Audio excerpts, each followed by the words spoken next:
কে কে কে এই বেচারা এত বড় স্পর্ধা? রহস্য ও রোমাঞ্চে ভরা একেবারে নতুন গল্প, জমিদার বাড়ির ভূত। গভীর রাতে কলকাতা থেকে ৩ কিলোমিটার দূরে অবস্থিত এক পুরনো বাড়িতে প্রতিদিন রাতে এক অদ্ভুত ঘটনা ঘটছে। রহস্যময় শব্দ, আলোর ঝলকানি, ঠান্ডা বাতাসের ঝাপটা, সব মিলিয়ে ভয়ঙ্কর পরিবেশ। বর্তমানে এই বাড়িতে বাস করে মিত্র পরিবার। মিত্র পরিবারের প্রধান অমিত মিত্র, তার স্ত্রী রূপা এবং তাদের ২ সন্তান রিমা ও রণ। রহস্যময় ঘটনাগুলো তাদের জীবনে ভয়ের ছায়া ফেলেছে। অবশেষে অসহায় হয়ে তারা বিখ্যাত তান্ত্রিক তারানাথ তান্ত্রিকের সাহায্য চায়।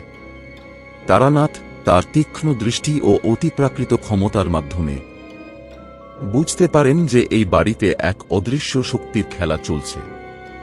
তারানাথ তান্ত্রিক দীর্ঘদিন ধরে রহস্যের সমাধানের চেষ্টা করেন।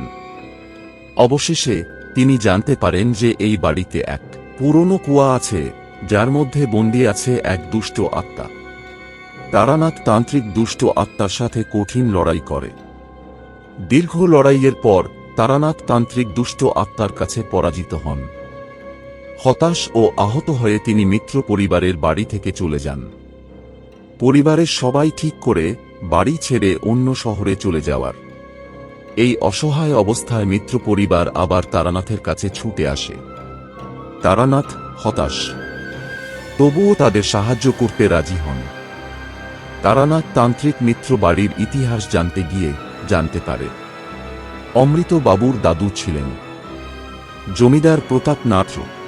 জমিদার প্রতাপ নারাজন গত হয়েছেন তবু কম করে ৫০ বছর। জমিদার ছিল খুব অত্যাচারী। জমিদার খাজনা আদায়ের জন্য সাধারণ মানুষের উপর অত্যাচার করত। কত মানুষ খাজনা পরিশোধ করতে না পারার জন্য যে তাদের ভিটেমাটি খুইয়েছেন তা বোধহয় গুণে বলা সম্ভব নয়।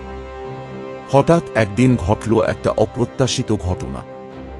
একদিন সকালে একজন চাষি, জমিদার, ও জমিদার, তোমাকে জানাই ধিক্কার। তুমি নীচ, তুমি অপদার্থ, নেই কোনো তোমার চরিত্র। তুমি আমাদের করেছ সর্বশান্ত। যদি আমাদেরও লোকবল থাকতো, দেখিয়ে দিতাম জমিদারের অর্থ।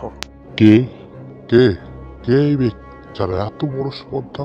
এই, কে কোথায় আছিস? এক্ষুনি যা, ও বেটাকে ধরে নিয়ে আয়। ধরে নিয়ে ওকে ১০০ বার চাবুক মারতে থাক। এরপর চাষিটা মারা যায়। বাড়ি পিছনের শুকনো কুয়াতে জমিদার তাকে পুঁতে ফেলে। বাড়ি পরিষ্কার করার সময় কোনোভাবে সে বেরিয়ে আসে, আর জমিদার বাড়িতে অত্যাচার শুরু করে। অবশেষে অদম্য সাহস, অতিপ্রাকৃত ক্ষমতার মাধ্যমে তারানাথ দুষ্ট আত্মাকে পরাজিত করতে সক্ষম হন। এরপর মিত্র পরিবার আবার সুখে শান্তিতে জীবনযাপন শুরু করে।